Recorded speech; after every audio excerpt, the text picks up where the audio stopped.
All right. Good morning. This lovely May 25th edition of the show. And this is Penelope Flynn, one of your Blerdsassins Next Door, joined by James, Cranston, Sonia, Otto, and Nikki. And we are here on this our In Memoriam Memorial Day show, since Memorial Day falls tomorrow on the Monday. And before we get started, of course, we're going to talk a little about the weather. James, your top center. How's the weather? All right, right now here in New York City is 65 degrees and partially cloudy. Yesterday was a bit of a beautiful day, but today we got clouds. Clouds sound nice at 65. That sounds fantastic. I would like that kind of weather. And how about you, Cranston? How are you doing in Jacksonville? We have been doing in the 80s and lower 90s all week and no rain. So it's been pretty good weather. Nobody died out from heat stroke yet, but it's pretty good. All right. And Sonia, where you generally get all our cold weather, are you getting anything now still cold, or you're finally It's below average, about 20 degrees below average, but it's like 53 degrees. The sun's finally coming out. It was hiding for most of the week. Wow. And Thursday morning, there was frost. So, but it's warming up very slowly. Frost. Wow. Yeah. My grass was officially over 2 feet tall. We had to come in and get somebody to hack it down because it had been raining so often, so much that we couldn't even go out to cut the grass. Wow. That's great. By the time we went out to cut the grass, it was too tall for our lawnmower. Wow. And Otto, how's the weather? Well, before we get to the weather, in memoriam, since it's an in memoriam show. Can we do that after we do the weather? Real quick. Nope. Okay, we're going to do the weather. It's 95 degrees and hot. All right. Thank you. Tomorrow it's going to be 95 degrees and hot. All right. After that, 95 degrees and hot. Okay. All right. It's hot. And Nikki, how is sunny South Florida? Hot. Okay. Extremely hot. Come join me. You can come join me in hot. Yeah. Join us And in if the you hear hot. any noise, it's my fan on, y'all. I can't turn it off. It's Why Don't can't hear you? it yet. Why can't you turn it off? It's hot. I'm Yeah, well, turned up. So you could turn it off. You just refuse to. You know what? Don't make my life difficult today, please, Otto. Okay. That's my hot job. I see. Okay. All right. And as we start this show, it is in memoriam and focusing on those Memorial Day type films, or even things that just relate to how it is that many of us, unsung, unspoken, erased heroes and heroines that have in this country fought for freedom, liberation, and equality. So we want to get started. I think this morning, I know you said you want to say something with regard to memorials or things being in memoriam. Otto, what did you have for us? In memoriam, George Floyd, murdered 5 years ago. The boy who wanted to be a lawyer. Yeah, that's true. When he was a kid, they had this essay that he had done in school saying that when he grew up, he wanted to be a lawyer, and how it is that we work toward this effort every day for equality, so everyone has equality of opportunity. But some people, this never happens. In fact, equality of opportunity escaped him so much that police officers that were judge, jury, and executioner with regard to his life.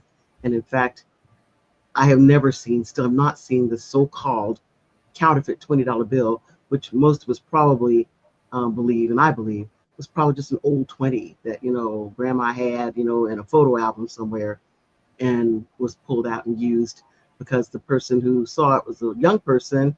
They'd never seen an old $20 bill and, escalated something that didn't have to be escalated. Yeah, but see, here's the thing. Even if it was a counterfeit $20 bill, it's not a police issue. That's a capital crime where you should be executed. Yeah, and you're supposed to call, who is it, the Department of the Treasury, because police really don't. I don't know if they have the ability to know Secret Service. Secret Service, excuse me, and determine whether or not this is actually, a counterfeit bill. I don't even think the police have the ability to make that No, determination. but there's a thing now where you can go into certain stores and they'll pull out it looks like a magic marker, Yeah, yeah. and they'll just rub it against the bill Mm-hmm.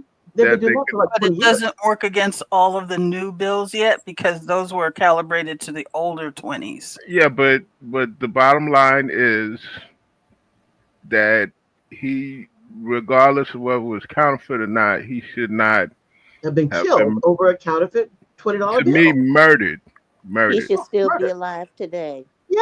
And And, and and and got the there was a opportunity to go to court and have yeah, and somebody there's say, appeals going hey, on yeah, to have the charges reversed. right. And somebody say, oh, yeah, this is a $20 bill. It's just an old 20 that this person doesn't recognize and did not recognize. Well, we never even got to see it. And that's the thing. Still. I mean, in fact, I think people talk about counterfeit bills. In all honesty, I think it's so hard to find a counterfeit bill and circulate. And this is not some guy who's like some big kingpin who's got this, counterfeit bill, um, process going on. And who knows? I don't know. We don't know. He could have gotten it by accident. Somebody passed it to him or whatever, but we don't know because he doesn't get to testify because he's dead. And, he is not, in one sense, typically fighting for freedom, fighting for equality, but certainly has become a martyr for the cause of justice and due process. So in that sense, he does belong, in this conversation. But starting out, one of the things that we talk about is Memorial Day, and it has its genesis, as many of us, most of us, know, with Black people after the Civil War, who created a graveyard to bury, to inter all of the prisoners of war that are being held in one of the South Carolina prisons. And so they buried these individuals and then had, a parade and event, a commemoration of these Union soldiers who had lost their lives in this Confederate prison and otherwise were not going to be acknowledged. And from that, which happened at the end of May in 1865, the current Memorial Day has its genesis and has brought it up in that we celebrate every year. I had the good fortune this past week to be in Tallahassee on May 20th to experience the May 20th celebration there, which is a celebration for the Emancipation Proclamation being read at the Knott House there. And it was fantastic. I mean, it was a wonderful event. I don't know what I guess we call it celebration, more of a commemoration. We really had the individuals who were the reenactors actually there, reading the Emancipation Proclamation. It was really fantastic um, event, and I'm glad I went. I'm glad I went here. There are other events that led up to it. Because in the morning before the reading of the Emancipation Proclamation, the United States colored troops that they have an installation of them there in Tallahassee have an event at the cemetery where the Union soldiers who fought in the Battle of Natural Bridge, this is where they are interred. And it's this lovely filling in front with flowers, they decorate graves, and the speakers there, and then they give them, the military salute, with the firing off the reenactors, the firing off the bayoneted, rifles. It's really fantastic event. And for those of you all who are from Florida in any way, shape, and form, it is, just fantastic event to mark on your calendar. We also before that, the day before this, they had the abolitionist ball, and we attended the abolitionist ball there. With some of the people came dressed, in costume for the period, and then they did like a dance from the period. It was really kind of interesting and nice. And again, when people do not remember or recall or know about the Battle of National Bridge, one of the things they say is that it was the only southern capital, Tallahassee, that did not fall to the Union soldier. I don't know it's what one some side of the Mississippi or the other. I can't remember which, but the only one that did not fall to the Union Army. But they tell this story as if it's like the seminarians from whatever the university or school is that they had there, the Confederates that came there, blah blah blah blah. But Sergeant Major Rozier, Travis Rozier, would tell us. Wait a minute, Penelope, are your headphones on? They are not. Do you not hear me well? It sounds muffled. Oh, okay. Well, then I'll move on, and I guess we'll talk about some of the other films and television shows that people are that we relate to or we recall that remind us of the types of I guess the sacrifices that were made for liberty, for freedom, and just whoever wants to get started, get started. Okay. Since you were talking about the Civil War, it wasn't exactly Memorial Day, but I remember taking my son to Ulysses S. Grant's 105th birthday celebration at Grant's tomb. And you ever hear people that famous joke question, who's buried in Grant's tomb? Yes. Yeah. Well, I'm ask it right now. Who's buried in Grant's tomb? Ulysses S. Grant. Yes and no. Yes and no. He's buried there, but also his wife Julia. Huh. Yeah. If you go into Grant's tomb and you go downstairs where it's not even, what is it, a sarcophagus, I think they call it. Yeah, it's huge, two huge sarcophagus, and it's him and his wife Julia. And also, what a lot of people don't know about Grant's tomb is that the fundraising was spearheaded by a black lawyer, Trotter. Okay, I think he was the first black graduate of Harvard, and he's the one that helped raise the funds for Grant's tomb. That's news to But me. why is it that people always say that riddle like people shouldn't know if a tomb is named after you, that the person who's it's the joke is you're kind of, you mean to say you're so stupid that you can't answer a softball question. It sounds like a trick. It's like a trick question. Yeah, it's kind of like the Honeymooners episode with Ralph and Norton, and they're practicing by, what is it? They want to go get on a game show, and I think it's named that tune, and yeah.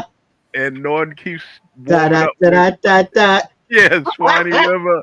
Yeah. So it's kind of like that, and it was amazing because that day, like I said, I took my son. They had reenactors. Okay, and I never forget. My son went up to, what's the French phrase? Suave.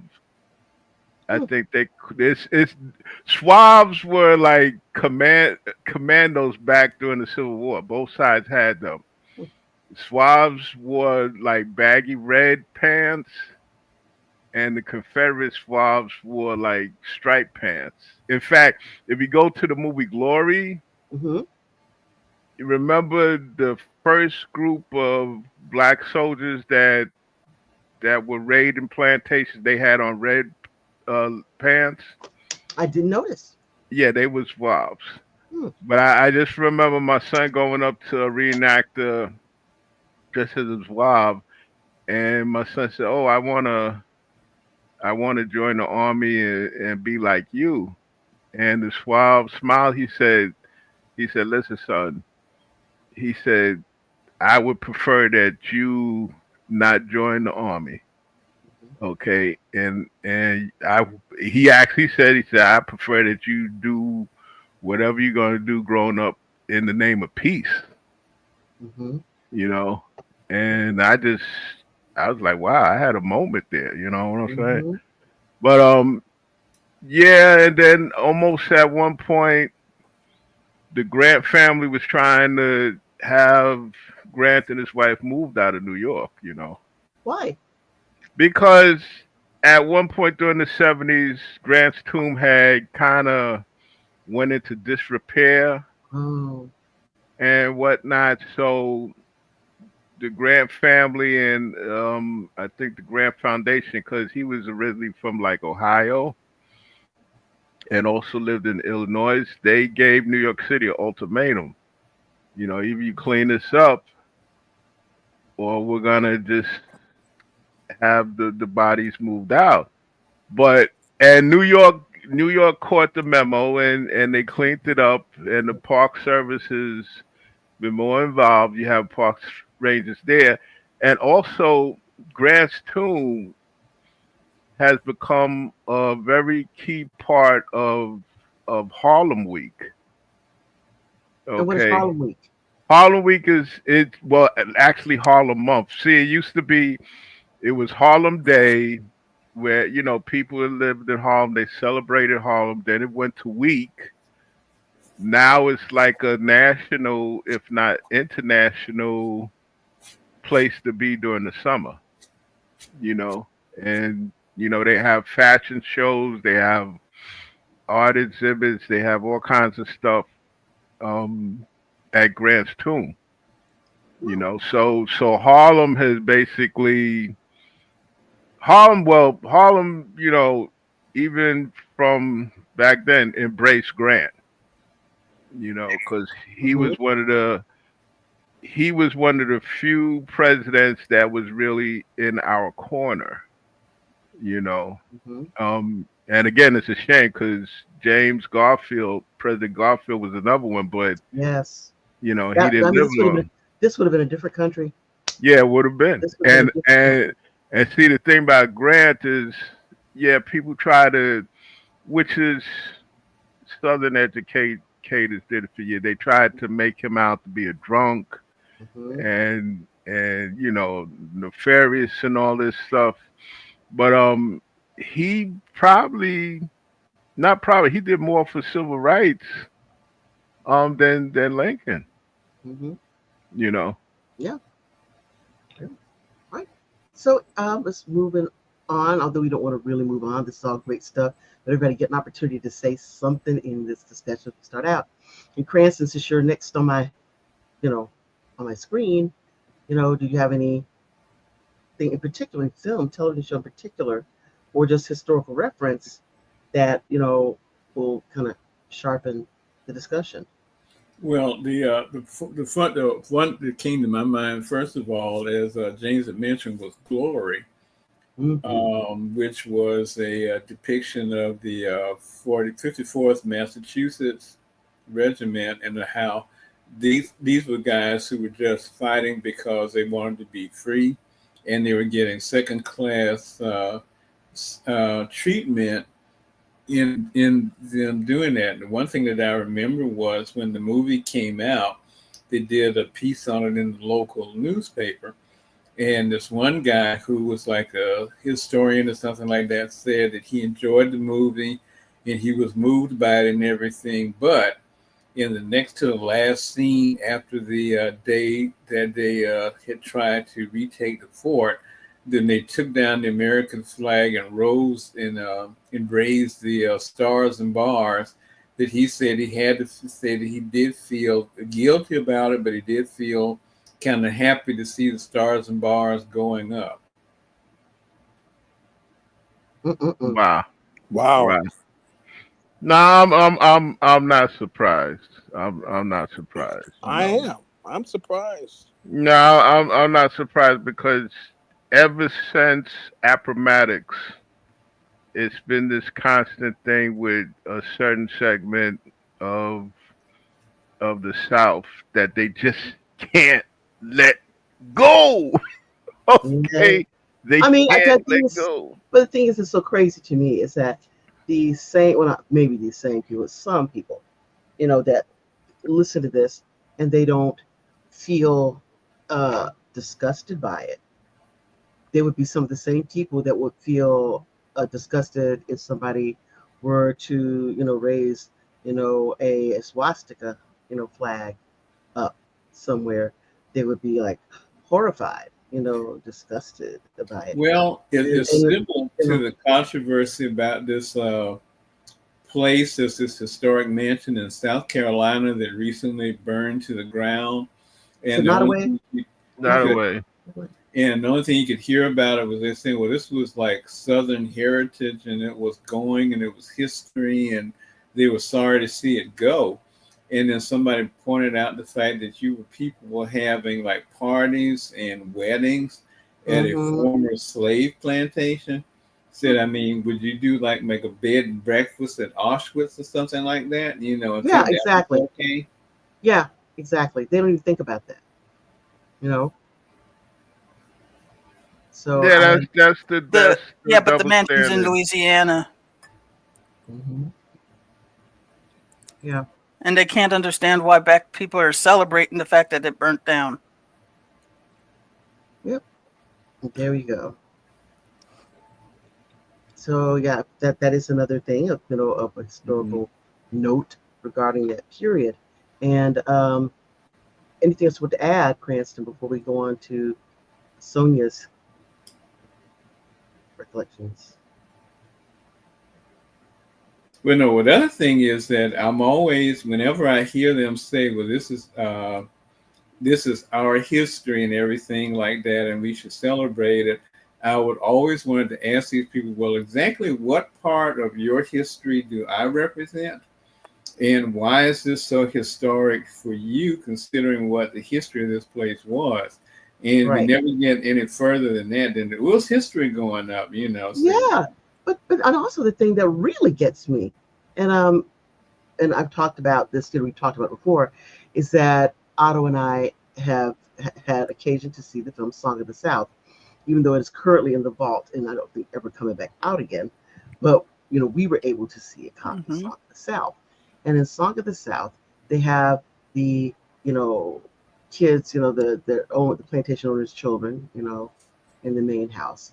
Then you have the children that were the children of the persons who were in bondage and in servitude, having to work in the house. And then you have the farmers, the Anglo farmers, Irish, whatever farmers that live down the way with their independent farms or businesses and stuff that are working.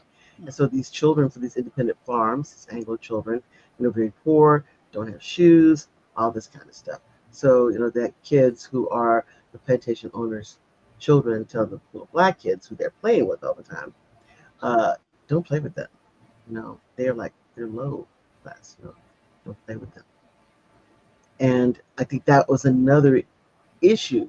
I think you have a lot of Anglos who act as if slavery during that period there were any benefit inured to them, and there was none.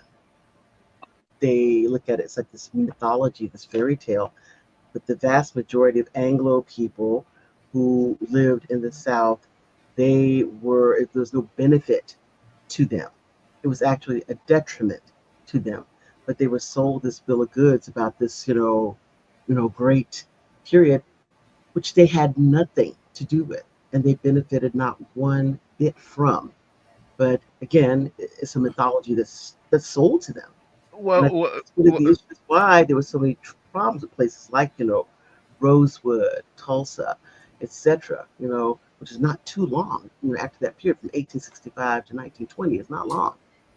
That well, you have all these people, African American people whose families grew up in that plantation system. Mhm. Some of them who worked in the house, and they knew how to set tables. They got clothes that were hand-me-downs from people there, so they had better clothing.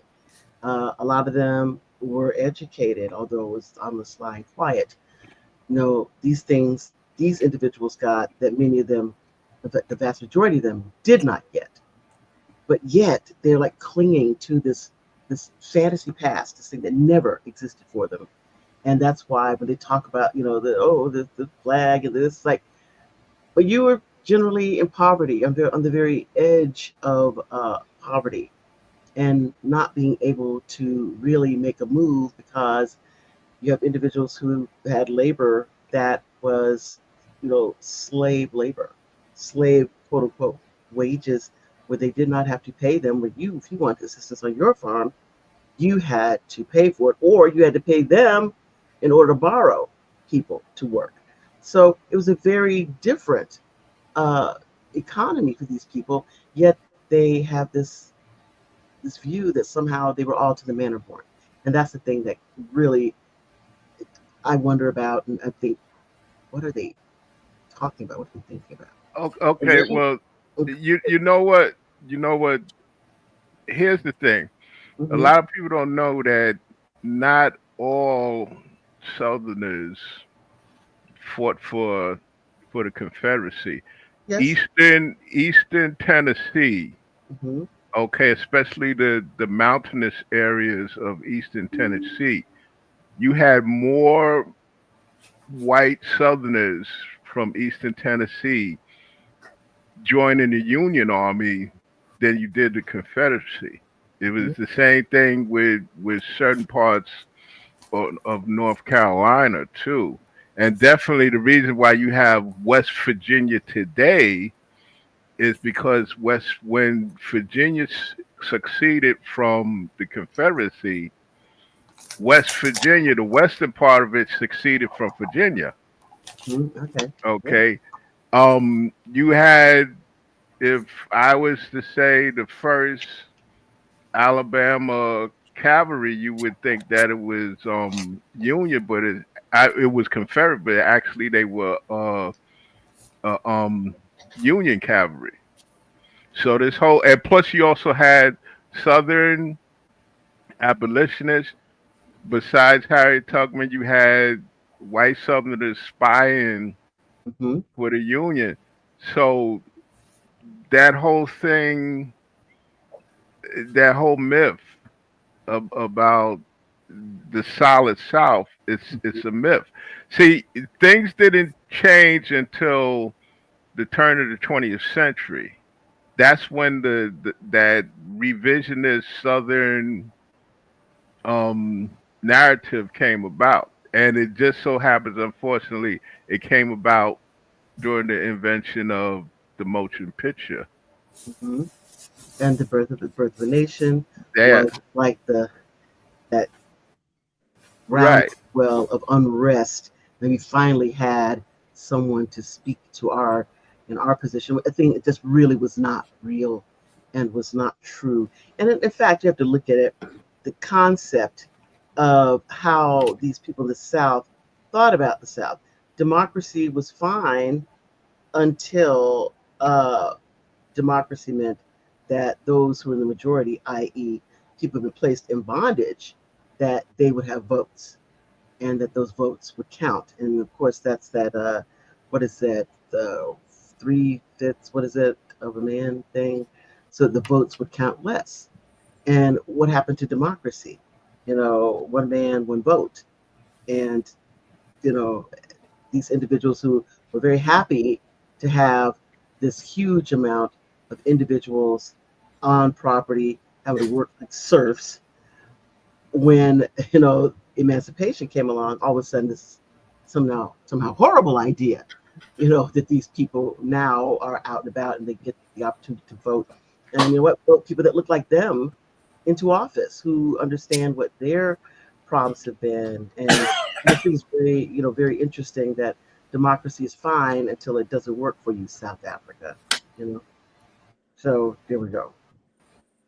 And I'm sorry we're going back and forth, but Sonia, Yes. did you have a position, or a film, television, or just historical reference that you wanted to share? My other one that first came to mind when I saw the topic was a filmed version of George Takei's musical Allegiance, Mm-hmm. about the Japanese internment camps and the people who had to choose either go to the camp or serve in the military to prove that you a natural born American, was American, Mm-hmm. and how they took everything away from the Japanese, and watching that dynamic play out, especially how it tore a family apart to almost the end. Mm-hmm. And it's George wrote it inspired by the stories he learned when he was in the internment camps, and how it affected some of the families he was involved with in his family. So it made me realize, like we were just saying, not everybody, there was a hierarchy even in the pain for American rights, Mm-hmm. and how just now the Asian community are realizing that they're getting a lot of their rights because the black folks spoke up to get their rights, Yeah. and watching them being stripped away. Yeah. It's like the people who get their rights, they climb up that ladder and pull it up after them. And that has been the way many um, Ellis Island and thereafter immigrants have been. Well, that That, I find the irony watching Senator Ted Cruz, who was born in Canada but has his American citizenship because his mother was an American citizen, trying to defend stripping birthright citizenship. citizenship. Yeah, I'm like, dude, you'd be the first person to lose yours. probably. And there we go. And the second person to lose it would probably be Trump, because I don't think his grandparents were citizens when they were born here, when his parents were born here. Well, his mother was an immigrant direct, Mhm. and I don't remember if she got her citizenship before or after her children were born. But I know his grandfather didn't. His grandfather had been kicked out of Germany twice, and he just snuck in America Mhm. and started the ill-gotten gains. Right. So, the second person who would be stripped would be Trump himself. Yeah, it's But nobody's thinking about that. Yeah. Well, especially they're not thinking of that Yeah. because what they believe is that this only refers to those people, Right. not us. The tiger will not eat my face if it will Yeah. be too busy on yours. Yeah, well, yeah, there you go. We'll throw you out there first. Look at that. Right. I only have to be faster hopefully- than when the Yeah. tiger comes. I only have to be faster than you. Right. And then think of it this way, that their ideas, like you say, they put you out there first, they're eating off your face. And by the time it gets to them, they're hoping that it'll gone through the legal system so that by the time it gets to the Supreme Court, they say, oh, no, that's illegal. Phew, and they're all saved. That's I believe, the hope. And So, then I mhm. was watching a YouTube short. There are two Caucasian men who went to historically black colleges because they wanted to learn. And they went through the whole process, and so they're accepted at the cookout. And then they made a video about forgotten heroes who are buried in Arlington. Mhm. And I paste the link in. I can't paste it into the comments, Okay, I'll but get it. hopefully you can transfer it over. Uh-huh. Very interesting. Especially there was one that they talked about. His grave only says Colonel because nobody wanted, and I said nobody using the general term, wanted to serve under a black officer. It was only after he died that his family demanded a review, and no, he should have been a general. And so but they never updated the tombstone. Wow. Well, I'll tell you, that's one of the things that I noticed also when I was at the cemetery in Tallahassee, that they had the and I'm putting up the link that you gave for Mhm. that YouTube video. That when I was there, I noticed that there were the little marble headstones, and that you always knew which ones were the Anglo or white officers because they had their names on them. But the black um, soldiers, it just says Union soldier. And as I looked at that, I was thinking, there needs to be like some sort of a DNA study to go in and get, the DNA of these individuals to determine who it is that they belong to, what family this person comes I from. remember when I was living there, the Riley House Museum had been trying to raise money to do something like that because they work with a lot of the reenactment groups as well. Actually, the reenactment groups are based out of the Riley House. Mm-hmm. But since I've left, the city has now taken ownership of the Riley House. So Yeah, I'm not sure where that project's standing. yeah. Well, actually, the state that it is now, a state facility. The state took over after that. Okay, I'm Yeah, one behind. well, because I think it's Ms. Barnes, who was like the real Hmm. force behind this. That it's one of the things that they got, that the state now is a state facility. So that is a really great thing, I guess, with regard to getting funding. But also I think the negative side is oversight. So, Yeah, if anybody can get it done, it'll be Altemis. hmm She's a force so of nature herself. all right, and I got Otto. Did you do yours yet? Your mentions? No, I haven't. Look at that. Yeah, I think that for me on a personal level, um, every generation of our family served in some sort of military. Um, I guess, how do you say it? I guess military way, Mm-hmm. defending the country, except for my generation where there was no No quote unquote conflict. war, or there Yeah. wasn't a draft or anything like that. So we Mm-hmm. didn't, although we had to sign up for the draft to get our student loans and all that kind of stuff. We didn't enter the military. But so there's that on a very personal level. And then we saw a soldier story this morning, and just like James said, her glory, when they had the Harlem Boys Choir singing, and they show certain images in the movie, it just hits you where you live. The same thing does for me, where the black soldiers are getting ready to go to overseas, Europe, Mm-hmm. to fight World War II and fight the Nazis, Yeah. they're marching at the end of the movie, and they do the salute.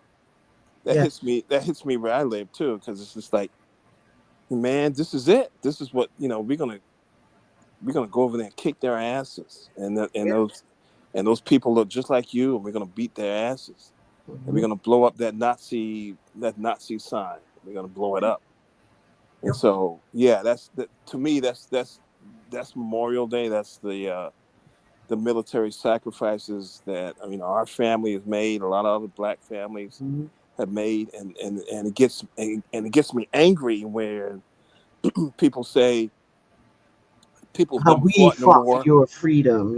Well, and yeah, but people who never fought in war, like also like Mm-hmm. going back to what James said, Yep. when the soldier told his son, go for peace, not for war. Right. But people who've never fought in war are always trying to determine when we need to go into war and who can fight for this country. Right. And so it's like, we voted for Bill Clinton, and we wanted to get rid of the stupid rule about gays serving in the Mm-hmm. military. Mm-hmm. And he curled up in a ball and didn't do what we voted for him to do. And then we went to that don't ask, don't tell nonsense. First, what we And didn't ask for that. yeah, and we didn't ask for that. We wanted it to remove any of that. Because the And then, thing is, all the don't ask, don't tell does is double down on the stigmatization. and You yeah, just said that people are here and they come in, they're putting their lives on the line for this country, and that's all there is. period. It That's doesn't all matter. that matters. That's all that That's all that matters. matters. And the same thing with people who are immigrants or who immigrated to this country, Mhm. and they may have done so. They're not criminals, because violating an immigration act is not a crime. That's the civil. It's not a crime. Yeah, not a And crime. so the thing is, they enrolled in the army, and they want to defend this country, and they should be given all the privileges and entitlements that citizens get. And so the Right. same thing for people who are so-called trans. If they want to pick up a gun or weapon and defend this country and the Constitution, who are you as a guy who, when the country called on you to defend it and defend its principles, you said your ankles are too fat or whatever the hell you said. You Yeah. didn't go to war. And No. who are you to now determine who can defend this country? Mm-hmm. And so that is a thing for me on a personal and global, I got national level. Mm-hmm. And Nikki, do you have anything yourself?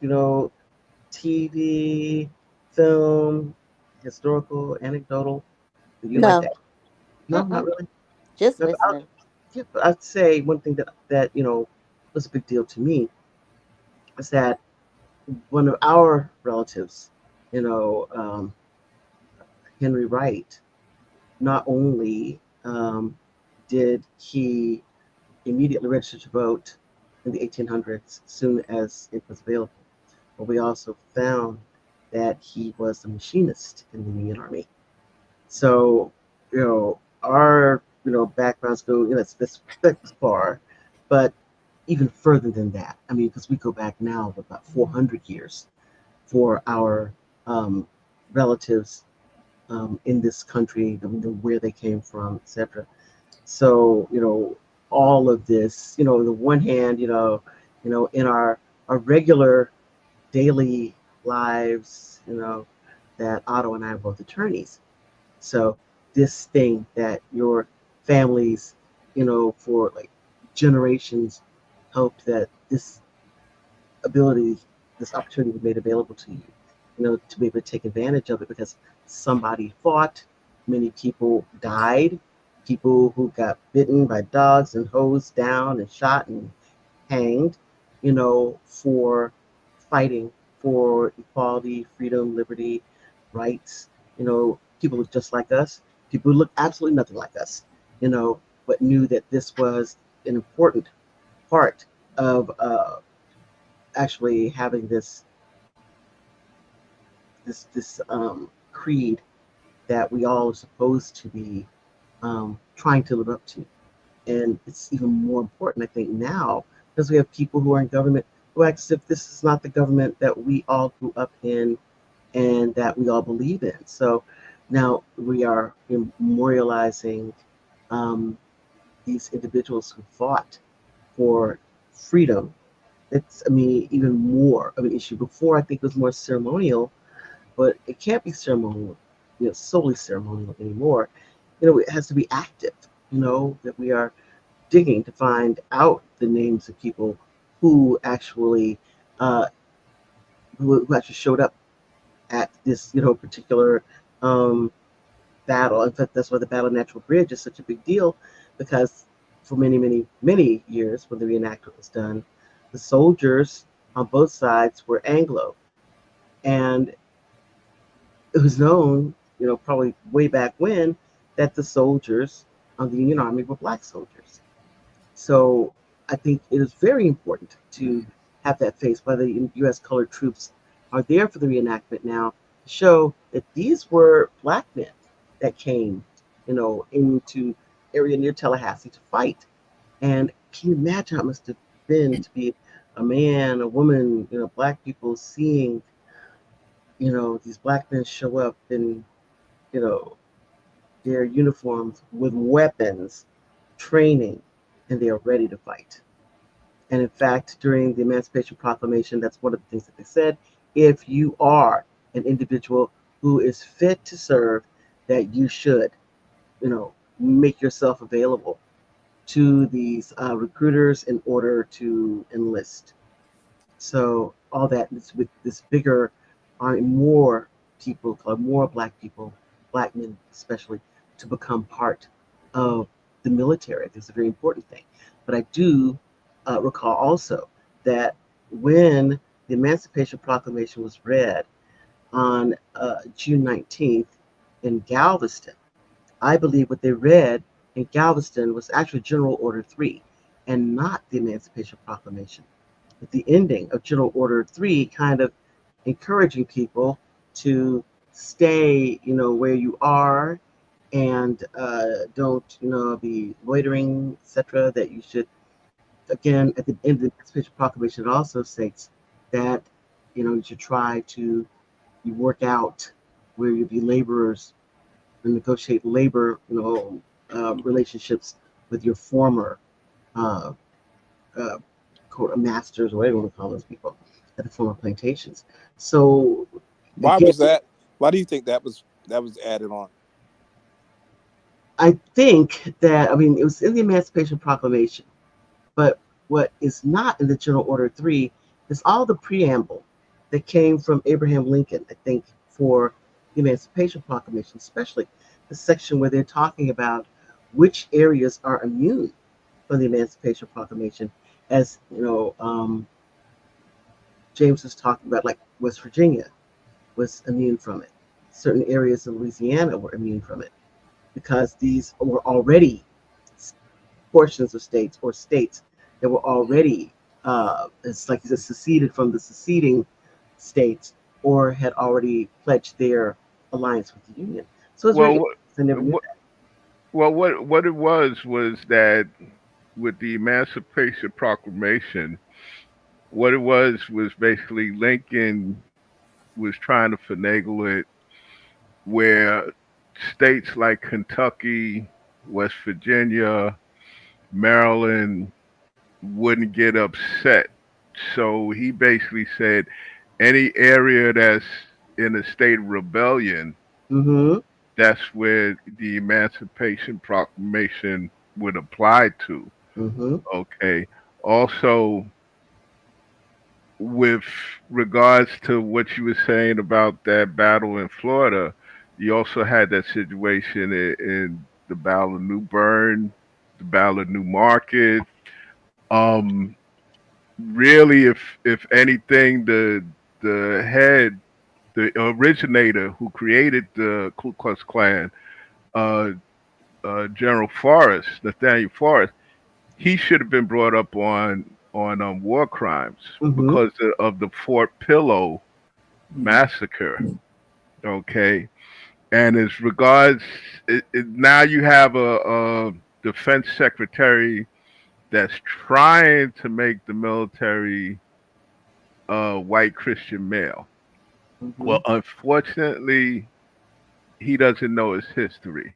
Okay, because first of all, during the Civil War, you had a general in the Confederacy. Was it? I think his name was Pelborn, and you had a general in the Union Army that was part of Grant's staff, Badu. Years later, research found out that from letters and everything that they were gay. Okay. You also, I think it was the Battle of Fredericksburg. Okay. Research later, they dug up some of the bodies of Union soldiers that had perished at Fredericksburg, and lo and behold, one Minnesota regiment, they found out that a couple of the remains were the remains of women. Mm-hmm.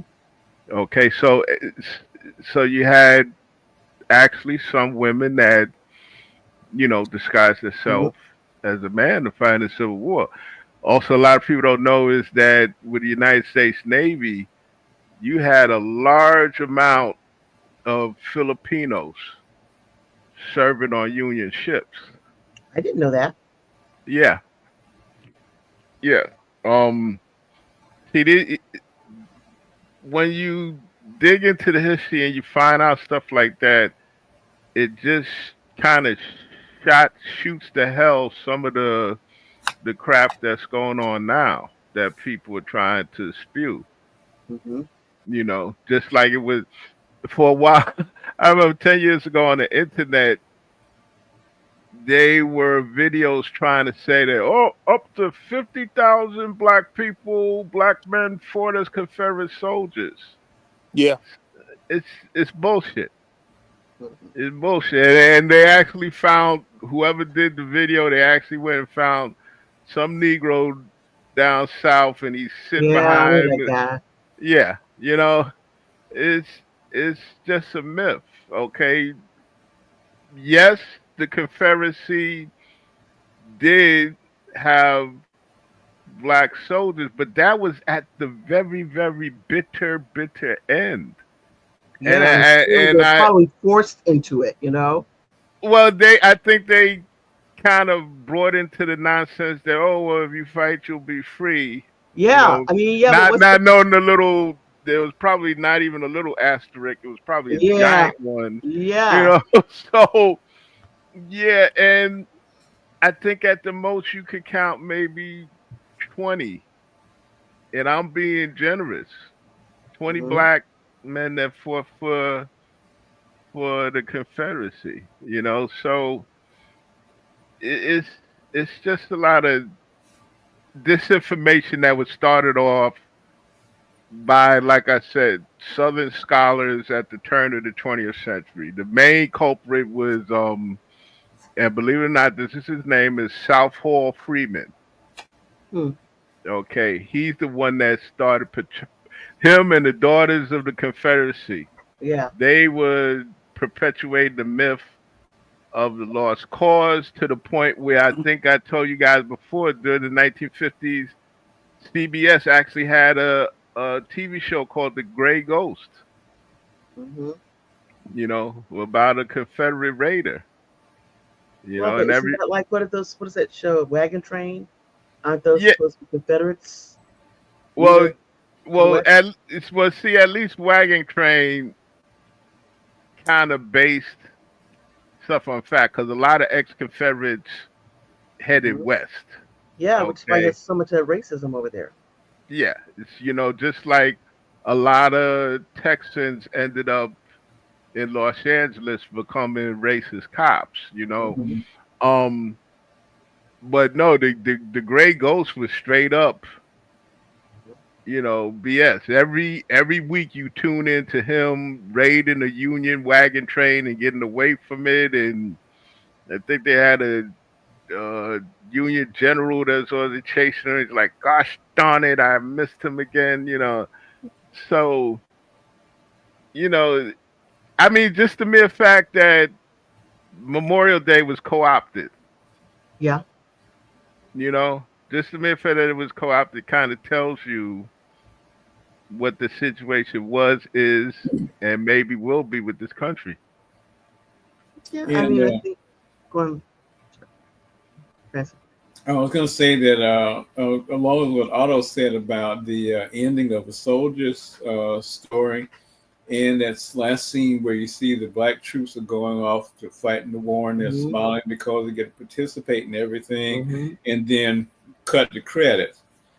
In the play stage version, A Soldier's Story, what the lawyer comes out at the end of the play and says that they did go off over to fight and they all got wiped out.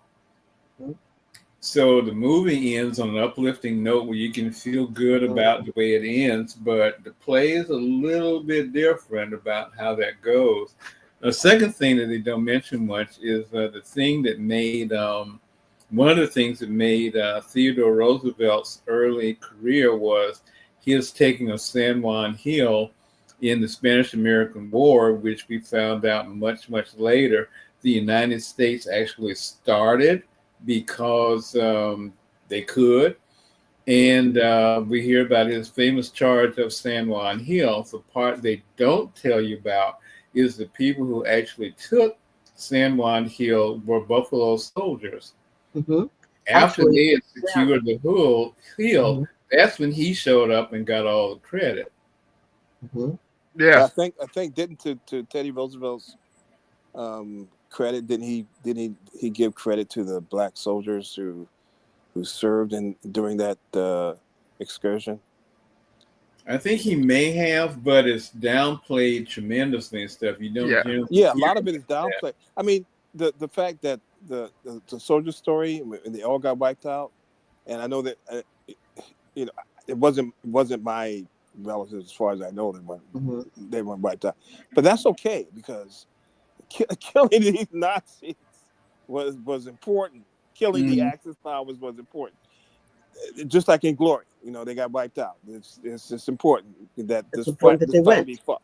And San Juan Hill, from what I heard, I don't have the historical facts to back up what I've heard, but I've heard that Theodore Roosevelt did give a lot of credit to the black soldiers who fought in that. And then the other thing is that there was a general or something? His name was Blackjack Persian. Persian. And Pershing. people say that name all the time, but they never Know connect the why dots. Yes, it's they never called connect that? the dots. And I find that interesting that they never do that. No, well, you know the reason why he got that name, right? Right, Mhm. I know, Yeah. but Like, okay, but you should nobody say ever it because a lot connected. of people don't. Yeah, Okay, he before the First World War and before I guess the Spanish American War, he was a commander of basically what was a reorganized version of the Buffalo Soldiers. The Buffalo Soldiers were the 23rd and 24th Infantry Division. Okay, and he served with them out west. Then the Spanish American War, which Roosevelt did in a roundabout way give black soldiers credit to.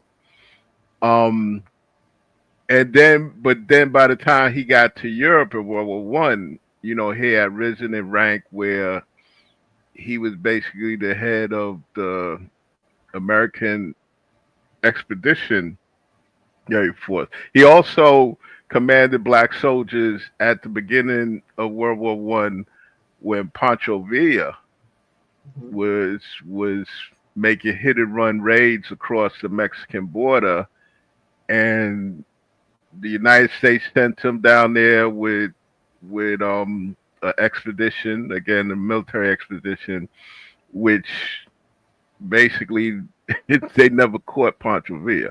Mm. Okay, so that's where he got the name. Um, but uh, nobody ever no, no, says yeah, it. They never say nobody anything ever though. says it. Another interesting general Mhm. is General Patton. Okay, General Patton was head of the Third Army Division, and he was sent. He went over to Europe and Italy to go after Mussolini and the Germans in Italy, and then Northern Africa. And within the Third Army, he had the 761st Tank Regiment, all black. And people figured since Patton's grandfather was a Confederate general during the Civil War, that Patton would shut them down. Or maybe he would not want them, within the Third Army. But he basically said, "I don't care what color you are, as long as you can kill Nazis, you good to go. Yep. You good to go." Which is what I say now. Mm-hmm. If you are someone who's going to defend this country's the so-called principles that we thought or we imagined that we stood for, then there should be no limitation whatsoever. Yeah, Especially for someone who avoided when the country called for him to serve, Avoided service. Yeah. avoided service because he had Five cankles. He had five cankles. times. Yeah, yeah. You got a lot of nerve, and the media, no one says anything about it on this Memorial Day. Instead, we have some cockamamie commencement address that he gave at West Point talking about trophy wives and Levittown. That wait, had wait a minute, what? no meaning whatsoever, no meaning whatsoever. And then a military parade on his birthday. And so this guy, we the media and everyone else let them do it. We let them Mm-hmm. Yeah, do it. Yeah, and the yeah, thing we don't mention is that it was actually supposed to be a parade commemorating the 250th anniversary of the U.S. Army, and he just co-opted it. Yeah, Now it's parade. that's the excuse he's giving. He's not calling it his birthday party. He's calling it the Army's birthday party. Because it is the Army's birthday party. And the other He's just thing trying to was put his face on it. about a blackjack person was he was put in charge. He spent some time at West Point, and West Point was really at the time like a boys' club where you just showed up and hung out and that kind of thing. And he put them to work, and because they knew of his working with Buffalo Soldiers before, he said that they were working these white guys like they did those not white guys. And so the original name was not Blackjack. It was a little more generic. Mm-hmm. Yep. Well, I mean, And the no thing one, is, like, there's people say it, and they say it so casually, but just like a lot of things that are ingrained in our vocabulary, we don't know the genesis of Genesis, it. yeah. Mhm. We don't etymology of it, and how someone who avoided every aspect of getting an opportunity to serve his country when the country called upon him to serve 5 times, as Sonia said, and walked in Europe when the American soldiers were buried and called them suckers, Mm-hmm. and then made fun of John McCain because he was shot down doing service in a war that he was supposed to that Trump was supposed to be in. That Mm-hmm. this man is allowed to do this, and I've called every single person who supports this individual during a time of memory, a Memorial Day, Mm-hmm. and this parade that's scheduled. They are cowards, Mm-hmm. and cowards and near cowards and what do you call those January 6 people? Traitors. Traitors. They're traitors. Anyone who allows an individual who says that about our military fighting forces, our Mm-hmm. military people who gave up their lives to defend this country and its principles and call them suckers, is not qualified to serve as a president or commander in A chief. commander in chief. Absolutely not. Absolutely not. Anyone supports him, look at themselves hard. I just it's revolting. But we know we've kind of said some of the same films, and our time is eclipsing or has eclipsed. And we did get to name like our favorite film. We named like Glory, and we've named, of course, one of my favorites, Soldier Story. Is there anything else? Any other films, television shows that you recall? I mean, one of the things that we talk about at home. I never watched Hogan's Heroes when it played in syndication or whatever the first time around when I was a kid.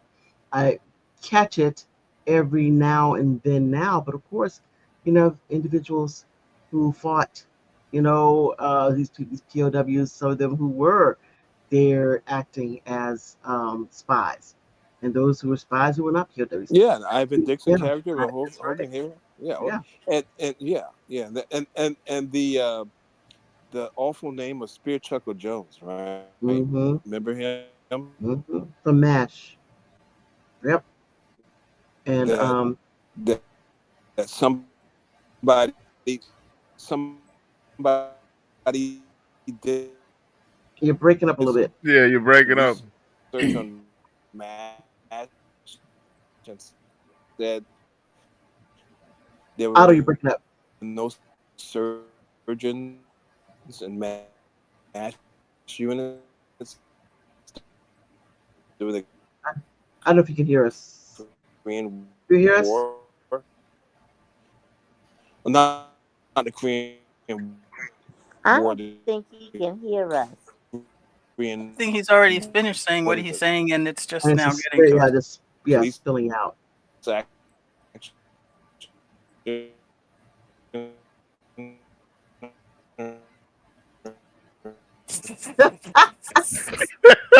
He's marching away, talking to. Yeah. Okay. It sounds more like bouncing away. Bang, bang, Bing, bing, There were yeah, okay. no surgeons, bang. Dig. so he was taken Okay. Okay, he's off coming the back. show, and then years later, found out after Otto, they you're losing checked this altitude. guy's Pull up, research, pull found up. out that, and of course, There we there go. was black Okay. surgeons. Okay, there we go. And the bottom line was that the writers for MASH didn't know how to write. So Well, being that you mentioned MASH, my father was a Korean War veteran. I cannot recall him ever sitting in front of the TV and watching MASH. Hmm. hear you now. Hear you now. Yo. Okay, yeah, I hear you now. Did he say why? No, I think part of You hear it me now? was I don't think it was accurate to Mm-hmm. him, and also part of it I think was what is it, PTS, Yes, PTSD. because he What's had that? he yeah he had went through a lot. You know, he had went through a lot. I remember one night him telling us that the scariest sound he ever would hear in his life was a bugle call. Mm. And he said that would be because when the red Chinese were about to attack, they would start blowing these bugles. And he said one night they were coming up the hill and they lit flares, and he said he said the hill was swarming with Chinese soldiers and that they were on the run. And he said another sound he hated to hear was the what they call a burp gun.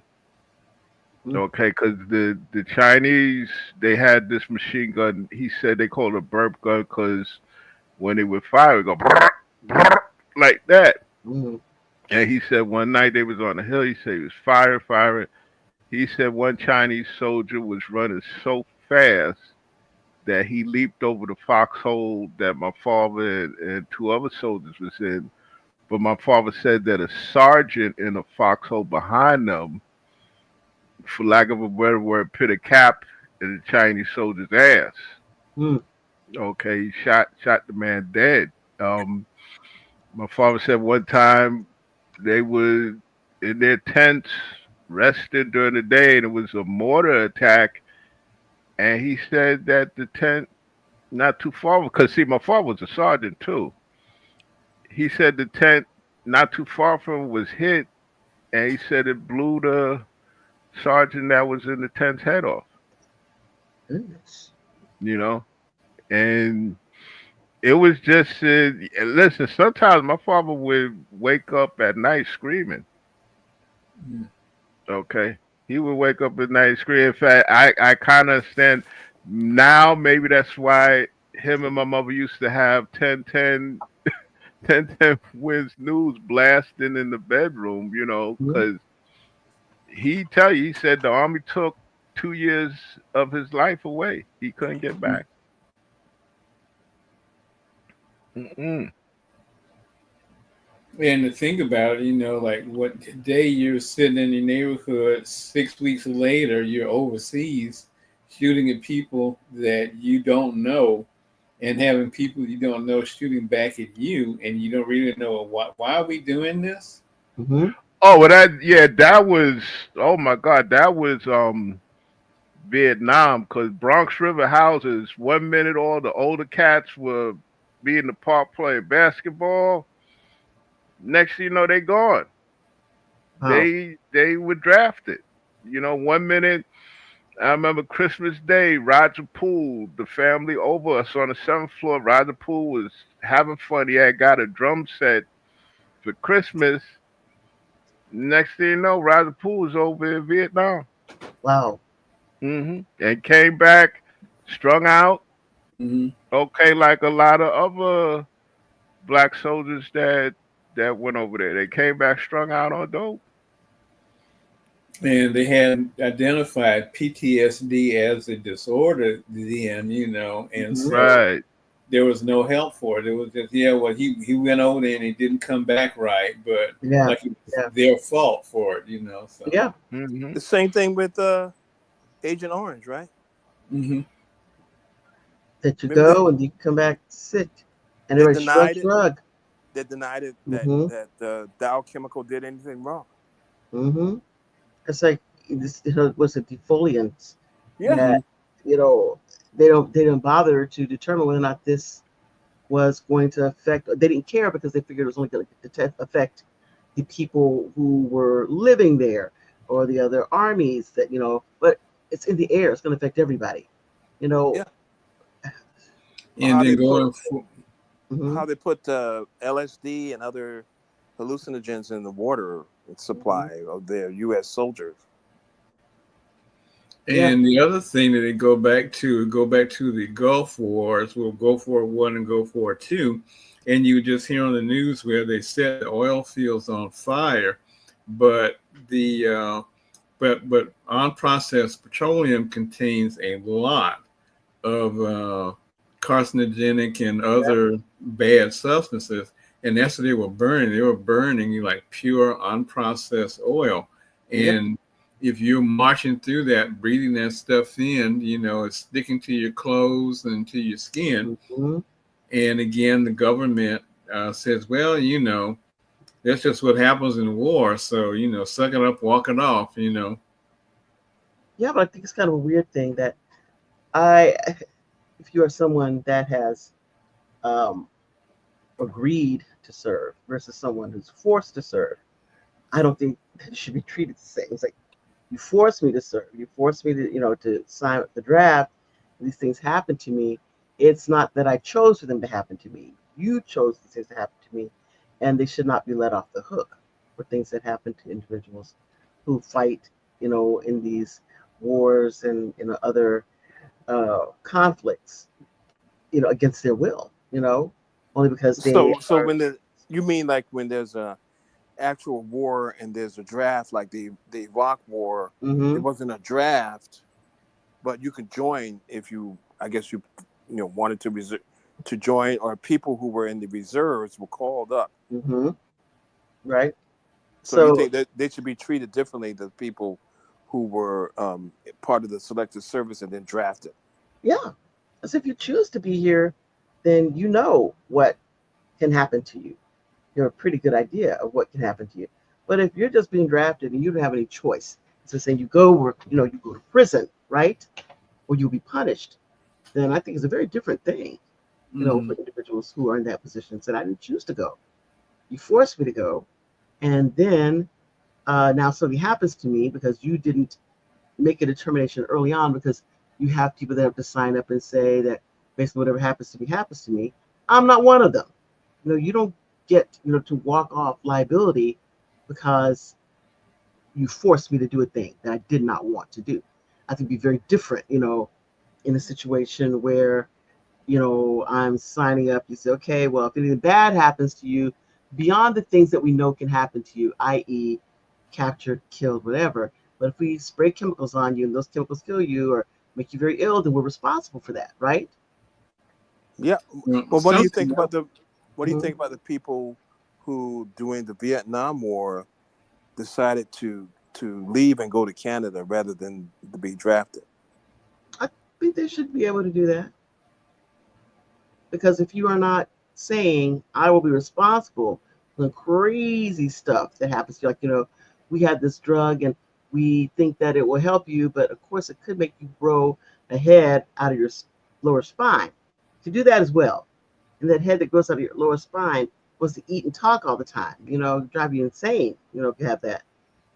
But we don't want to be held responsible for that. So well, I should be able to decide that this well, thing may happen to me, and I can sign up if I agree that things like this can happen to me.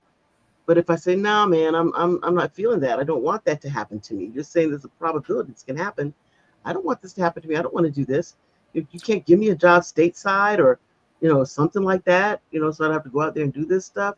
Or maybe people who are actually in the field, fighting troops, maybe they should get benefits that other people don't have. I don't know. That well, basically, I think that they should have to um, give you some sort of a I don't know, I don't say a benefit, bonus, whatever it is, for you to take on work that others will not. You know? well, there's a thing that happened that was popular, and unfortunately, hopefully they've gotten therapy and they don't do it anymore. But in the 80s, there was this big thing about all of these guys who got deferments back when they were in college or whatever, so they Mhm. wouldn't have to serve in Vietnam. And now in the 80s, that they're in their late 30s, early 40s, and everything, Mhm. they had what they call Vietnam guilt, because they said, well, their grandfathers could prove themselves in World War II, and their Mhm. fathers could prove themselves in Korea, and they had missed their opportunity to test themselves out on the field of battle. And so that was they were just feeling guilty about not getting shot at, and now I wish I could have done that. Okay. Well, when Vietnam, when they had the draft, I mean, when they really drafting people, Mm-hmm. the so-called ghettos and the hoods were emptied. I know my uncle was drafted as soon as he graduated from high school, and a lot of other black young men were drafted as soon as they grad, diploma in one hand and a ticket to Vietnam or to Fort Hood or wherever it is when you're training, and then shipped Mm-hmm. off to Vietnam Mm-hmm. in the next instance. And when I signed up for the selective service, for the first time I thought about it. If there's a war in this country, would I go? And I said, yeah, I would go. Mm-hmm. But there was never any war that Mm-hmm. occurred where we were drafted. During But the time that you were, yeah, but I was 16 of years age to ago. be. I mean, Right. you had these conflicts in like Iraq and all Mm-hmm. that stuff, that the conflict that happened, but it wasn't like they were saying you gotta go. We choose you. Mm-hmm. Yeah, Greetings from Uncle Sam. You gotta go. yeah. I had signed up too. I had signed up too, and I say within maybe a week, 2 weeks after I signed up, because remember you had to go to the post office and Mm-hmm. get the card and sign up. About 2 weeks after I signed up, some sergeant from the Marines was calling my Wow, house. you kidding? I do no, no, not at the time. If it's Mm-hmm. if it's something serious, yeah, but come on, chill. No, this Yeah. is the Iraq War. That wasn't really something that we were defending against Nazis or something. It sounded like a bunch of BS to me, and especially you saw people in like Kuwait in Mm-hmm. nightclubs and stuff, just like hanging out with this being playboys of the Western world, Mm-hmm. and you putting your life in your hands. Yeah, and see that whole thing with them bringing in selective service. That was Jimmy Carter's answer to the invasion of Afghanistan. Mm-hmm. You know, that's that was his answer because once Russia invaded Afghanistan, which Afghanistan's nickname is the place where empires go to die. And they do. um, yeah, Yep. so that was the last chapters of the Cold War, tit for tat. We boycott the Olympics, they boycott the Olympics. You know, it was just the last throes of the Cold War. But the thing is, if they called you to go, would you have gone? Would booked it to Canada? Well, first of all, at that time, listen, I was barely making money to meet my college tuition. Mm-hmm. So where the hell am I gonna go to Canada? Um, no, if I guess if it involves something with a fascist state, Mm-hmm. probably yeah. Okay, because I just have a dislike for anything national socialist. Mm-hmm. I just have a dislike for. Maybe I was brainwashed by watching all the World War II movies, Mm-hmm. but Yep. National Socialism, aka Nazism. Nazism, is not a good thing. And this is what people right now in real time need to understand, that these people are in our government. Mhm. And So all they're trying to do is disassemble this great experiment, yeah, to do everything. I mean, I don't understand, in all honesty, how it is that we have, a situation. I mean, and I think this is a good thing because now we get to see how this thing actually works. We have, a maniac who's sitting, somewhere at a desk somewhere, giving out these proclamations that somebody's written for him to make. Because all he's up there trying to do is just grab a money grab from him. So he's making all these little proclamations, and then because they have a gerrymandered and created all these different little districts and stuff so that they can uh, have a majority in the House and Senate, then they take their little, whatever this nonsense that he's spewing, then they take it to the House and they vote on it, and it passes the House, and then it goes to the Senate and passes, the Senate, and then they bring these things that become law. They have the Supreme Court's got to step in, determine whether or not yay or nay this thing can or cannot be done. But even if a little bit of it gets through, then they are emboldened to continue, on this journey of trying to destroy, the Constitution and the government in its current condition. It's not perfect, but it's better than most of whatever else is out there. And I at first thought, well, come on, you just up there spewing this stuff, and how does this even happen? So of course, because they have got their hands around the throats of all these congressional leaders, such that they are supporting, voting for whatever this new atrocity is, hoping that somebody else will stop it before it goes into. But that's the problem, though, Yeah. Penelope. Yeah. We have this idea of ourselves, the distorted history, even during the McCarthy era, that people who know about the McCarthy era would say that this country stepped up and said, "No, Mr. McCarthy, Mr. Joe McCarthy, you will not do this," and blah blah blah. But that's not how it happened at all. True to form, we're doing right now. Not we, but the congressional people, people in power, people in the media. They're doing exactly what they did during the McCarthy era, cowering and fear. And that's what we are as the so-called leaders and the people, and we have to recognize that. And instead, we have this idea that everybody stepped up to McCarthy and said, "I'm not doing that. Have you no shame, sir?" and blah blah blah. Yeah. Well, hopefully, what CNN is about to do is gonna gain some type of traction. CNN intends to broadcast live. I don't know how y'all think about it, but the play, what is it? Good night and good luck with George Clooney. Don't say that man's name. Don't say that man's name. Well, like I said, I don't know how you'll feel about it, but I think hopefully it'll gain some traction. Okay, because I wish I believed in that, James. I really do. But I think that number one, nobody knows who Edward R. Murrow is. Number two, it's too late. And number three, George Clooney was in the cabal that got rid of Biden in the first place. Yep. So I'm really heavily prejudiced. Shut his mouth. Okay, but see, here's the thing. Here's my take on it. Number one, hopefully this will be a re-education.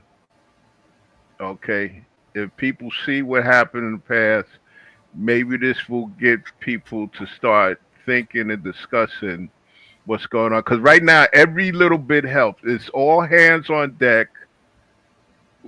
Everybody needs to get out of their little echo chamber and get together and do something. So nothing beats a blank. So if somebody can get something out of what CNN is doing with this play, fine. Even if it's a little crumb. Okay, because we need to get something going here. Okay. Number two, I'm kind of upset. I was a Biden man. Okay, and I didn't like the fact of what went down with him. But at the same time, now we're finding out that he has a health issue, which I myself have went through. Okay, with prostate cancer. Why is it that we got to find this now? Okay, well, why is it anybody's business? Yeah, but why is it? See, if anything, and like I said, I'm a Biden man, but if anything, he should have kept to his word to only run for one term. He shouldn't have tried for second base. I'm sorry. No, he shouldn't have I did think it. he should have. No, I absolutely think he should have. I mean, because who else? Who else was there? Well, that's what we would have found out. Because first that kind of put Harris in a bind because of the shortness of It now. did. It What did. is what I'm But saying? you know what? The reality is that if he'd run, he would have won. And then he could have just said, "Oh, I got to step down because I'm sick," and then she would have become president. Or Simple, And or and or and you know simple what? enough. I hate to tell you, his first term, I Mhm. was I was, and I didn't say anything myself. I was seeing senior moments with him. And look at this guy who's in here now and what he was like in his first term. Please don't. Well, Just don't. please, but see, Just here's don't. the thing: we pretty much know. Listen, whether this man that's in the White House now is 21 or 221, we know he's a nutter. Okay, he's a nutter running a pack of assorted nuts.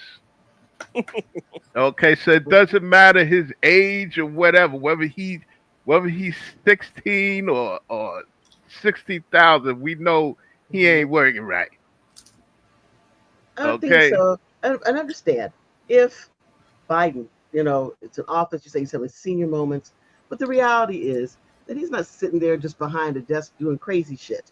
That there are other people there that are working with him. They're heads of departments, heads of divisions. These people know what they're doing. Basically, yeah, all he's doing is babysitting. They know what their job is, yeah, and well, just it's just like very just like different. well, just Mhm, like Trump, he has people mhm. sitting there and people who know what their job is, Yeah, but he and fired all those people. we see what their job is. Their job is to dismantle Yeah, whatever we tried to build. So yeah. the thing is, to me, if Biden would have run, he would have either won or he would have lost.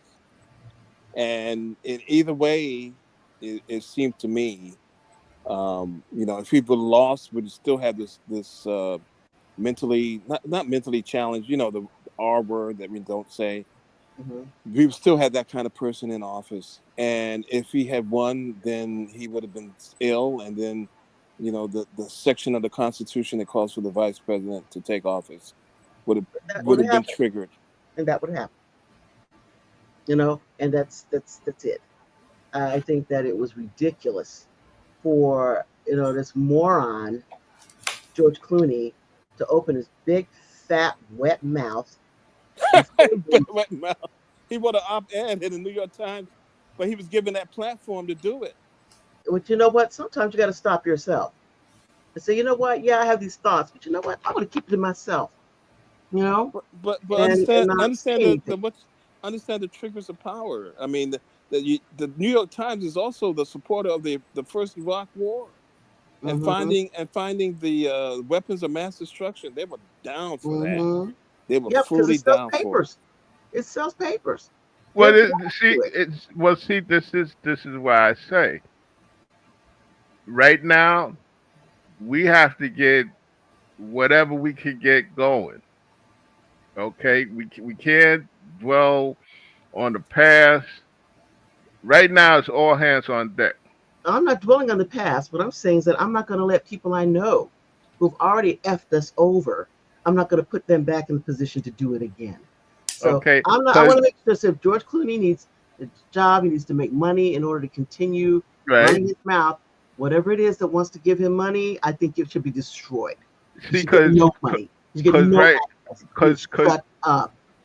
right now with like all the legacy media, I'm totally pissed with the Washington Post, the New York Times, MSNBC, Joe and Mika. Okay, the Young Turks. Well, they're not Yeah. legacy media, What the but hell happened to them? it's well. See, this is what Well, I I'm know saying. we're getting off kilter, right? Right? But Yeah. Yeah. I would Yeah. say, what the hell happened to them? Okay, that's it, Penelope. I Yeah, Yeah. understand. Okay. because we find out that they were basically traders from day one. They Wow, were opportunists from day one. wow, I And that's can't what I believe it. understand that I so fell many for it. people are, yeah, they are opportunists. I can't believe how easy. You know what? I'm a simp because I fell for it, and I fall for a lot of shit, and and I get, I consider myself a wise guy, right? I know stuff. Cynical. You're a cynical person. Yeah, and I fell for that. I fell for that Young Turk stuff. I fell for it. Mm-hmm. I did too. I did too. I But didn't. Let me but get okay, getting back on topic. it. Um, this this Memorial Day is Mm-hmm. very special because right now you have the powers that be. Like I told the two Mormon missionaries, I said you have the white Christian nationalists running this government. They are trying to make it seem like any, especially a military sacrifice or accomplishment that people of color have made, is non-existent. Again, look what they did. My father, Oklahoma Thunderbird. Y'all Mm-hmm. know the story. He was the Yes, sir. Oklahoma Thunderbirds were one of the first groups to integrate. Okay, from what I understand, their accomplishments has been wiped off of the Pentagon's website, Yeah. which Obscene. it's Obscene. obscene. It's an abomination. I mean, how fucking dare you? Yeah. Obscene. Okay, right now in one of my drawers, I have my father's flag from his funeral, Mm-hmm. and I get so fucking pissed at what's going on, especially with the military. Okay, this man came to this country. Actually, my father tried to volunteer for World War II, coming straight out of St. Croix, the U.S. Virgin Islands. And no, they didn't take him, but then they took him for Korea. Well, match him up against the military record of the commander in chief. That's all I got to say. Mm-hmm. I don't have to say anything further. You know what it means. Yeah, yeah. And for all of the, I mean, my God, the first person to die for this country was a black man. It's Yeah. pathetic. Compare our current commander in chief with Biden, who gave up sons to fight for the Mm-hmm. country. That's right. Okay, what about the Army Air Force during World War II? What about the women pilots Mm-hmm. that ferried aircraft from the United States to Europe? What What about about the black women of the six triple eights? What about him? Mm-hmm. The postal service. Yeah. What about him? What about him? Yeah. What about somebody who puts on a grown a 30-year-old man who puts on a pair of pantyhose and a garter belt and gets a AK-47 and shoots down Nazis? What about them? Let them do it. What about them? Yeah, well, let them do it. They want to do it. Get gone with your bad What self. about them? Gone with your bad self. Listen, if you wanna get your M16 and a wig and a hobo Mm-hmm. bag and stockings and go kill Nazis, fine. That's right. What about it? Because Mr. Cankles couldn't make it. Yeah. He wouldn't No. even sit at a desk and work as a clerk. Wouldn't even and stand over your grave and call you a sucker. Yeah.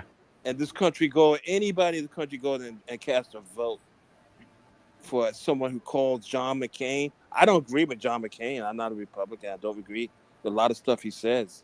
Very few But things I agree with him. But I wouldn't call him a sucker. that No. man he put himself in jeopardy, life and limb for this country.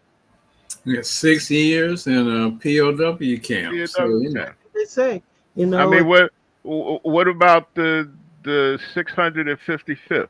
That was a all Puerto Rican unit during the Bunch of Korean War. suckers. A bunch of Mhm. suckers. But in the Gettysburg Address, and it states it so succinctly, these people gave the last measure of their Mhm. devotion. They put their lives on the line. Who are these? To call them animals is a disservice to animals. That would denigrate them. They have no right. They should not open their mouth. They should not be showing up at parades And no one says regarding our this. military. Even Joe Biden in some call it emaciated state is more of a opposite and can say things to Trump that our Democratic elected officials are afraid to say or don't say. This man is a fool. He's a It, it, coward. well, this is what I'm saying. By any means necessary, all hands on deck right now because they But James, I understand what you're saying, but don't come with me with that soft George Clooney bullshit with that language that he uses. To playing some historical figure. You know what I Hmm. mean? Those aren't his words.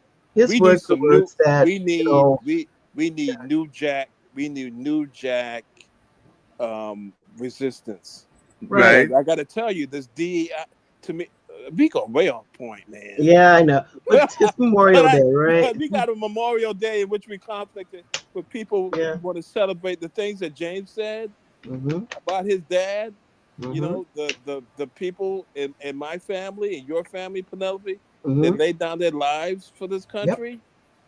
It's a disservice. It's basically this maniac, draft Rap dodger Dodger. pulling Yeah. down his pants and showing all of us his ass. out. You know, I This think is it's amazing to me that the people who are in the military who see an individual like this, and they have had presidents who were Democrats who But they're served, military. I mean, they have to served, serve this guy. yeah, and that they He's the they won't commander in turn their chief. nose up at those people who really served, who did their job.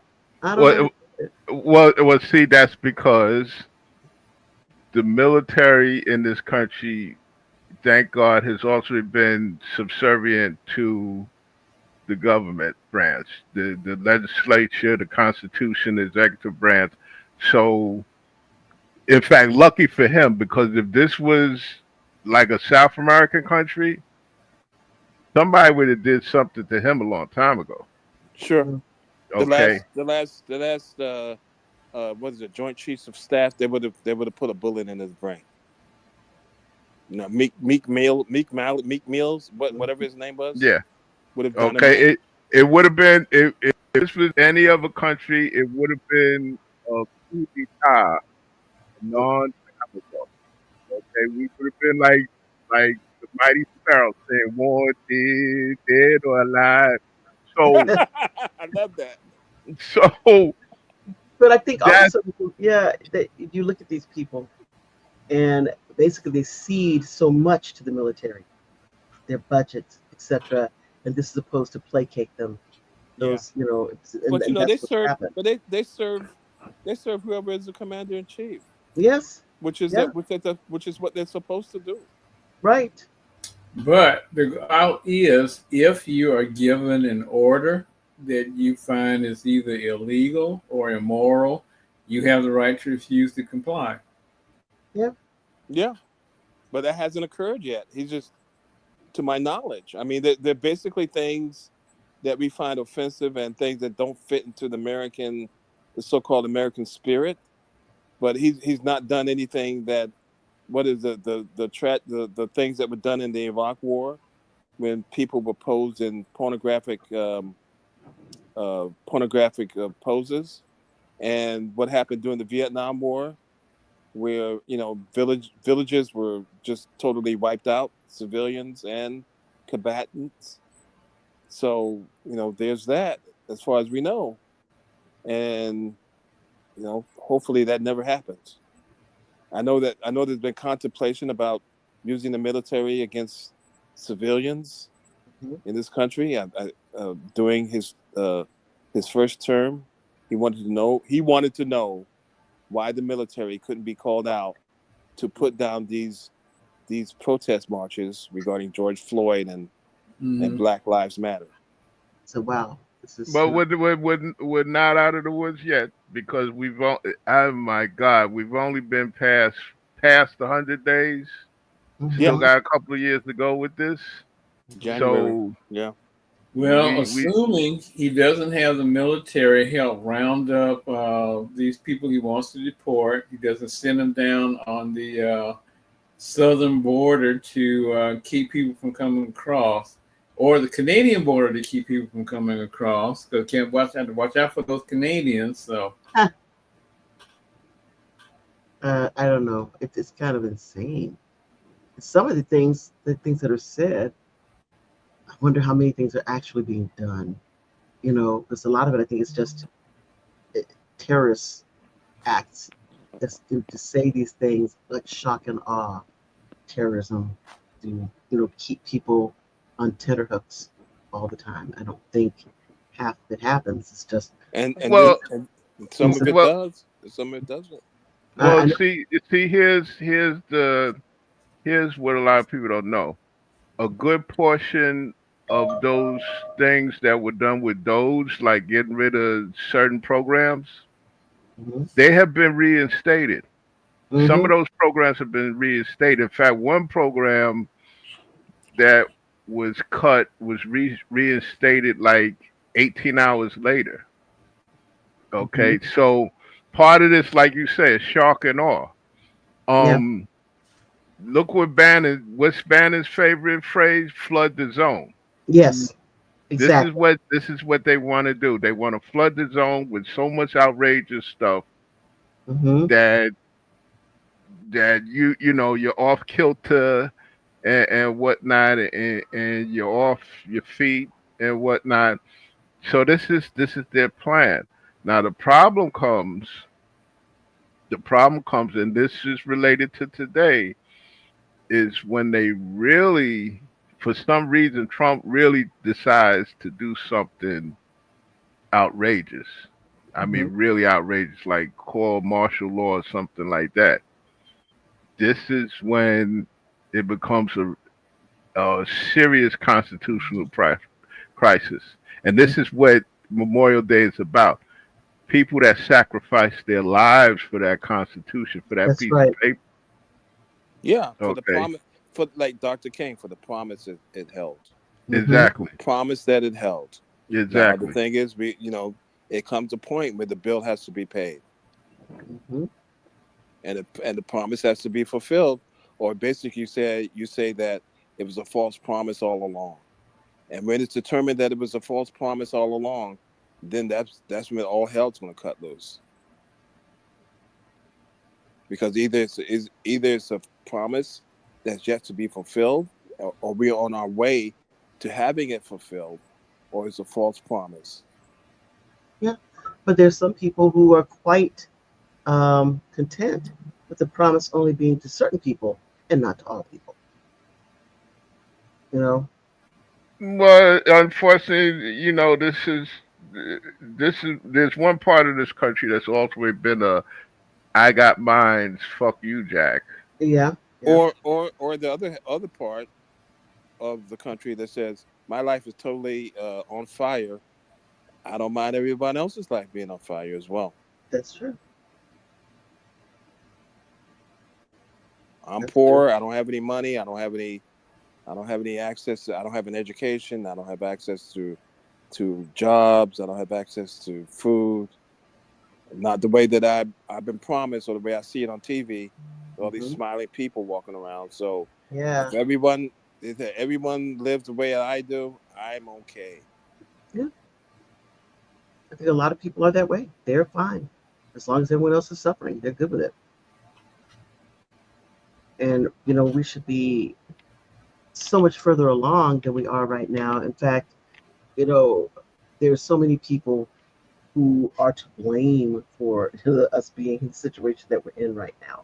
Yeah, and people talk about, oh my gosh, there's shadow governments, people doing this, that, and the other, and they know because they're the ones who are doing it. You know, so it's just a frightening thing. When we all are believing, we all grew up believing that this was going to be again the great society, and then finding out that there are people who just push back against it because they want an oligarchy, and that's all there is to it, and Yeah, that we believe in people sitting at the stand or taking testimony, and they put their hand on the Bible and they say you're going to tell the truth, nothing but the truth. These people don't believe in truth. They're consummate liars. No, You know, all of that. Remember lie. growing up, it was what was the story about George Washington I will could not tell not. a lie. I cannot tell a lie. Mhm. I chopped down the cherry tree. Yeah, and remember that some of the best Supreme Court justices were named by Republicans, Mm-hmm. were appointed by Republican presidents. Hmm. Because it's about the rule of law, You know, not cronyism. You Earl know. Warren, Brennan, Hmm. Justice Souter. Yep. They were all these people were appointed by Republican presidents. Yeah, he recently passed away too. Yes. He Yeah. passed away. It's like 2 weeks ago. So it's not a That coin long. toss. It's not a coin toss. These people actually believed in the Constitution and the promise that is held. Yeah. Mm-hmm. And now we have individuals who think that everything runs automatically. They have no idea that there's hard work that's done every day by And individuals in our ego government. too, You know? Penelope. There's ego. Hmm. Understand that Souter just passed away. He was going to resign during Bush v. Gore case, Hmm. but he decided to stay in office and he waited, and then he handed in his resignation during Obama's first term. But it's a certain person who shall, remain. But you have egos. You have Hmm. Ruth Bader Ginsburg, Yeah. who's beyond her years, and James talked about non-compass mentors, but beyond Hmm. her years, stayed Yep. on the court and said that she was going to wait until Hillary Clinton became president because Bill Clinton appointed her, and it should be his wife who appointed her replacement. Well, we're still waiting for that. Yeah. Because she never became president. And it was so, talk about ego for someone to do something like that. In addition, another person did the same thing, Thurgood Marshall. When Carter became president, he should have said, okay, my time is up. I'm going to get out of here and let somebody else be appointed. But no, these people get these little fiefdoms and their egos, and they don't think, for some reason, they feel like they're going to live forever. They're celebrated, Yeah. and they become bigger than life, and they're icons, and they Hmm. believe their hype Yeah. to And our instead of detriment. understanding, okay, as soon as the right person gets in there, I got to get out, and make sure that the balance is maintained on this court. But they don't do it because they are so stuck, on their own legend. And Their that's own what Ginsburg said. That's what Ginsburg said to Obama when he slipped her a note and said, "Hey, don't you think it's a time? Could you think maybe you want to move over?" Hmm. No, I'm the queen of the. I'm the person everybody's talking about. They got memes about me, etc. There's no reason why the Supreme Court, as it stands right now, shouldn't have more Democratic appointees than Republican appointees. And then you have Obama, who could have just put somebody in the position during what you call it, term. He could have appointed Jackson. He Yeah. could have appointed Jackson in that term. When Scalia passed away, he could have done that immediately. Done it immediately, but didn't do it. So, well, then they're gonna then let them do it. Then whatever you say, gonna just do, let them do it. Let them do it. And Breyer could have resigned when Biden was in office, but he didn't. He didn't. I just thought about them. We need to do a shout out to the triple nickels. Okay. The triple nickels they were the first black paratroopers. I think right near the end of World War II.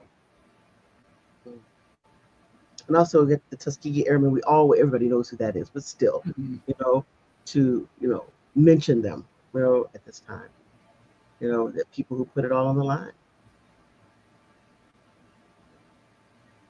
And so that's another story from my father. He said one day they were swimming and washing in some river when he was in Korea, and it was a black man sitting in a beach chair on the other side of the river reading the paper. And my father, the man, take me down and yelled at my father, "What you're breaking up a little bit for me. I don't know if everybody else, but for me." Can you hear me now? Yes, sir. Yeah, you sound better. And my father said he was an Oklahoma Thunderbird, and he asked the man who was he. He said, "Yeah, I'm a triple nickel." And my father didn't know who the Triple Nickels was, and he went over and talked to him. And come to find out the man was a lieutenant. Oh, And actually, their job during World War II was Japan used to send these balloons across the Pacific to the West Coast. hmm. And the thing about the balloons were they were set up with incendiary devices, and if they land, they would like explode, and I guess it was napalm or whatever, Whoa. and they would catch fire, and a lot of those balloons landed in the Pacific Northwest. Hmm. And they would send the triple nickels into the forest to put out the fires from these Wow. balloons. And then ironically, after World War II, some of the triple nickels got employed. Their jobs were as firefighters on the West Coast in the Northwest. Wow. That's new. I did not know that. Me So I see either. there's a lot of individuals who have, you know, again, risked their lives, their limbs, and we don't even know their names. Yeah. First black general, Benjamin Davis Sr. And these are things that we don't know. I mean, for me, I remember back when I was a kid, and when they said, "Oh, you want to be a lawyer or you can judge," I said, "Maybe one day you'll be in the U.S. Supreme Court, you'll be the first black Supreme Court um, justice." And I say that would be a shame. Yes, by the time I'm on the Supreme Court, I would hope that I'd be number 6, Mm, or number 8, that it would not be it takes so long. But that's you realize these people, they live a long time, they don't get out of those jobs, and now we have people that are so long in the tooth in some of these positions, and basically everything's been written by these clerks who are basically what do you call it? What do you call it when the embedded? They're embedded by a lot of these mm, Federalist, right wing, religious groups and stuff. So it's kind of frightening. yep. Term limits for Supreme Court justices. There should be. I mean, if not term limits, at least should be age. I think by the time you're 75, you should be, stepping out the door. No matter how smart you are. At 75, you should be heading out the door. Mm. All right, you all. Well, it's been fun, and we've been on for quite a while. I mean, we're almost at 2 hours. So, is anything for tomorrow? Of course, is Memorial Day. Is there anyone, family, friends, organizations that you want to memorialize right now? So, you're right beside me up here at the top, James. Anybody? You like father? Anybody you know that you want to? Uh, my father, rest in peace, Roger Poole. Uh, Rest in peace, Chrysalis Addicts. Yeah. Cranston, anybody that you want My father and one of my brothers both served in the Army. So, to? Sonia, anybody that you want to? My father was in the Army, and my uncle served under Colin Powell. whoa. There's somebody else I need to memorialize. I don't know his military background, but he was a very dear friend. He looked after my mentor when she wasn't doing well. We just found out that the comic book writer extraordinaire Peter David passed, Oh, wow. Wow. and he was I know he was ill. he was a good friend, to a good teacher of life for me, and so that's why I've been a little bit quiet. I knew that he was ill, but I did not know. He passed last night. Oh, I did not know that. Well, his family, I hope that his wife. They just announced it. All right. Yeah. Anyone? Gregory. Otto, that you want to do? Nikki, anybody that you want to No. mention? No, No. right? Mm-mm. No, just no. I guess Otto will be back. Hopefully, logging back in. I don't see him, but of course, with ours, like all the military personnel that served, within our families, and like I said, we go back to Henry Wright, who we knew served in the Union Army, and I know we have my grandfather was in the service during World War II. Ah, here comes Otto. He's back. All right, Otto. I'm sorry. This internet is ridiculous. Yeah, those be kind of hinky. Is Yeah. there anybody that you want to mention to memorialize today? I don't. I just hope that we as a country can get to a better place. And when there's war, it's like the song by the Birds. Mm-hmm. Everything has a time and a place Mm-hmm. under heaven. Time for war and a time for peace. That we understand that and here to do. Mm-hmm. All right, you all. Well, that's all we have. Um, then I would say, everybody have a time for reflection during this Memorial Day. I know a lot of us are very angry. A lot of us are grateful. Or whatever it is that you're feeling, or emotions that touch on this holiday for reasons that we all are aware of. Then all of it is valid. We work through it and hope that eventually, even for the purpose of these people who gave their lives, their time, that it leads toward peace, lasting peace, here and abroad. So that said, we thank you here in the Otherhood and hope that you will join us again next week.